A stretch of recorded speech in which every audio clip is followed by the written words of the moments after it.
Hello guys, welcome back. Now we get back to discuss a little bit more on approaches on classification algorithms. Classification algorithms that employ somehow hyperplanes to divide the spaces, or as we typically say, to shatter the spaces. If you consider some algorithm like the perceptron, or like the multi-layer perceptron, or the naive Bayes algorithm, or maybe you prefer like a decision tree like C4.5 or J48, or maybe you prefer to consider the support vector machines. All those algorithms, they come up with the construction, with inference of hyperplanes to shatter the space, to divide somehow a given space. The same happens with the distance-weighted nearest neighbors that we recently approached. If I consider a given input space with two attributes, let's say here we have like temperatures, and here for instance we have like moisture, okay, and somehow we have some positive examples over here and some negative examples over there.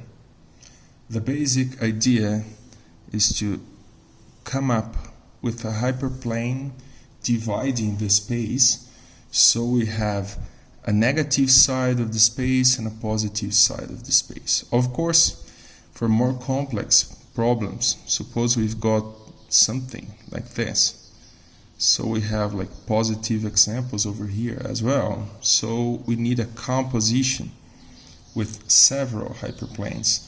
That might be the case if we've got a space like this, for example, with three hyperplanes. When we have more than a single hyperplane, the shattering coefficient will be greater, of course, because we have more complexity in our space bias. For example, if we consider a given classification algorithm that considers a single hyperplane, its bias, or its space of admissible functions f, uppercase F, is going to be more restricted, smaller, okay? If we consider more hyperplanes, or the more hyperplanes we have, we're going to have a greater complexity, or we can say simply a greater space of admissible functions with, of course, more possibilities. The shattering coefficient is a function, as I mentioned before. And it's a function that measures the number of different classification possibilities we have. So the more classification possibilities we have, the greater the shattering coefficient is going to be. So of course, when I add up more hyperplanes, I'll be able to provide or to build up more complex functions in this space, okay? What is important to mention at this point is that we can study the shattering coefficient. So my next video will be building up some approximation for the shattering coefficient function. So we'll build up together an estimation for this function, and then in another video I will discuss on a recent approach which is rather analytical, to come up with a solution for the shattering coefficient function. So just to give like a big picture, of course, if I do have a plane like this paper with two attributes, okay, and I have a single point in my space, just to get back, I can classify it with a single hyperplane cutting on one side, on the other side. I can classify this sample size with a single element in two possible classifications. If I have 2 points, my sample has 2 elements, or 2 examples if you prefer. We can classify cutting like this, having 2 elements as positive, or 2 elements as negative, or one as positive, or maybe the other being positive and the first being negative. So we are going to have 4 possibilities over here. If we have 3 points in general position, we say general position when no 3 points are collinear among themselves. In that situation, having 3 points, we can produce 8 possible classifications, and all that I'm just considering, guys, a single hyperplane. Of course, when I come up with a sample size with 4 elements or 4 instances, with a single hyperplane, I can cut here, for example, and all elements are going to be negative, or cut here and all are going to be positive, or here and this positive and negatives, or here this positive and this negatives, or the opposite as well. The same cutting here and having positive and negatives, or negative and positives, and cutting here and having another possibility, or 2 possibilities actually, 1 positive, 3 negatives, or the opposite.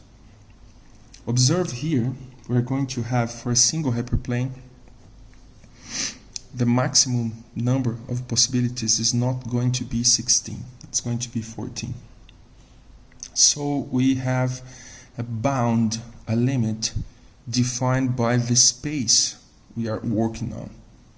Okay? Of course, if this space is a bidimensional space, after, and this is a rule, okay guys, this is quite interesting. If my space is R2, my Vapnik-Chervonenk's dimension is going to be the dimensionality of my space plus 1. That means that I can shatter up to a sample size with 3 elements. I can shatter in all possible ways. When I mean all possible ways, of course there is an exponential behavior up to here. And that exponential behavior in this case is defined by 2 powered to n. 2 powered to 1, 2 powered to 2, and 2 powered to 3. From this point on, we start having a polynomial behavior. And that's really, really good. You might think that this is not actually an advantage, but it is. It is an advantage because when I start having a polynomial behavior, that means that my generalization bound is going to converge. I suppose at this point, you guys remember, we have the generalization bound after the statistical learning theory as this.